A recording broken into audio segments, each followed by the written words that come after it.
Hey everyone, welcome back to Speakeasy English. I'm Alex, and today we're talking about something we all do, procrastination.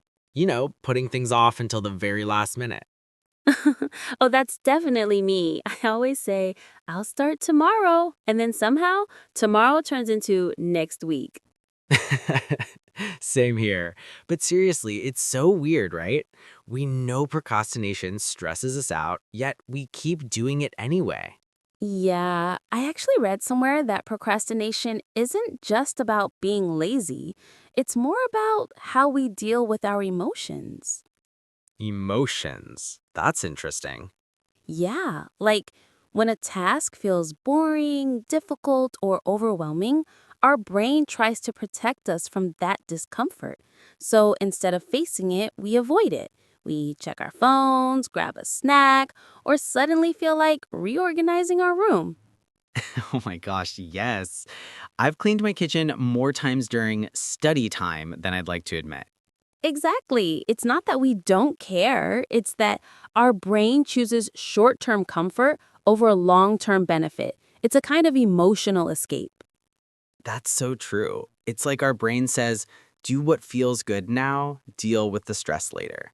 Right. And then later, we feel guilty because we didn't do the thing, which makes us even less motivated. It's a vicious cycle. So basically, procrastination is not just poor time management, it's poor emotion management. Exactly. And once we understand that, we can start breaking the pattern. So, what's one thing that helps you when you feel that urge to procrastinate? Hmm. I use something called the 5 minute rule. I tell myself I'll just start the task for 5 minutes, like I'll just open my laptop and write one paragraph. Most of the time, once I start, I actually keep going. That's clever. It tricks your brain into starting, and once you get into it, it's easier to continue. Totally. The hardest part is just starting. Yeah. For me, breaking big goals into smaller ones really helps. Instead of saying, I'll study for 3 hours, I say, I'll just finish one section. It feels less scary. That's such a good strategy. Small goals are like stepping stones. You build momentum without feeling overwhelmed. Exactly. And when you finish one small goal, you get that little sense of achievement, which pushes you to keep going. Yeah, it's like giving your brain a mini reward.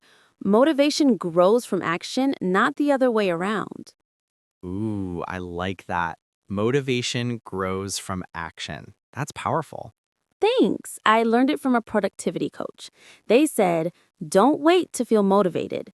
Start first, and motivation will follow. That's so true. Waiting to feel ready is just another form of procrastination. Exactly. If we wait until we feel like it, we might never do it. So true. You know what? Let's dive deeper into why our brain does this, like the science behind procrastination. Great idea. It's actually fascinating how the brain's reward system plays a role. So, Sarah, you mentioned the brain's reward system. What exactly happens there when we procrastinate? Okay, so this is super interesting.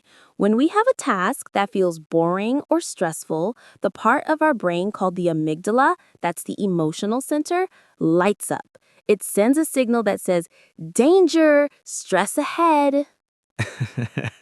Like it's protecting us from doing our homework. Exactly. The brain doesn't really care if it's a real danger or just a difficult email. It just wants to avoid discomfort. So it pushes us towards something more pleasant, like scrolling social media. Ah, so that's why we reach for our phones instead of doing work. It gives us a tiny hit of dopamine, that feel good chemical. Yes, every time you check your phone or get a notification, your brain gets a small dopamine reward, and that makes procrastination feel rewarding in the short term. Wow. So we're basically training our brain to enjoy avoiding things. Exactly. It's like teaching your brain when I feel uncomfortable, I'll escape. That's why it becomes a habit. That's kind of scary, but also makes sense. So to stop procrastinating, we have to rewire that habit loop, right? Totally. The key is to make starting the task itself a small win, something that gives your brain a little reward too. Like celebrating small progress, maybe? Yes, even just checking off a tiny step can release dopamine.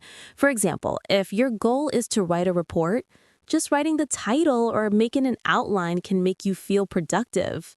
That's so true. I've noticed that once I get the momentum going, everything feels easier. Exactly. Starting creates energy, but thinking about starting drains it. That's deep. So the trick is not to wait for motivation, but to start small and let motivation catch up.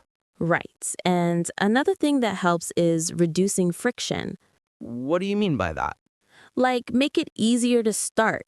If you're trying to work out, keep your gym clothes ready the night before. If you want to study, keep your notes open on your desk. The fewer steps between you and the task, the less chance your brain has to talk you out of it. Oh, that's so true. I do that when I edit podcasts. I leave everything set up so I can just sit down and start. Exactly. It's all about removing excuses before they even appear. But what about people who procrastinate because they're perfectionists? Like, they delay tasks because they want to do them perfectly. That's such a good point. A lot of people don't realize procrastination and perfectionism are connected. Sometimes we delay starting because we're afraid the result won't be perfect. Yeah, like thinking if I can't do it perfectly, I won't do it at all. Exactly. But that mindset kills progress. The truth is, done is better than perfect. You can always improve later, but you can't edit a blank page. That's gold. You can't edit a blank page. I love that. Thanks. So, for perfectionists, the goal should be progress, not perfection. Focus on showing up, not on flawless results.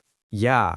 And honestly, most people don't notice the tiny mistakes we stress over. Exactly. Our brain makes them feel bigger than they are. That's why we need to train ourselves to take imperfect action. That's powerful advice. So, we've talked about emotions, the brain, and habits, but I think another reason people procrastinate is fear. Oh, yes. Fear of failure, fear of judgment, even fear of success sometimes. Right. That what if I'm not good enough thought can freeze people. Totally. Fear disguises itself as laziness sometimes. It's like a quiet voice saying, maybe later, when what it really means is, I'm scared to try. Wow, that hits hard. So, how do we deal with that fear?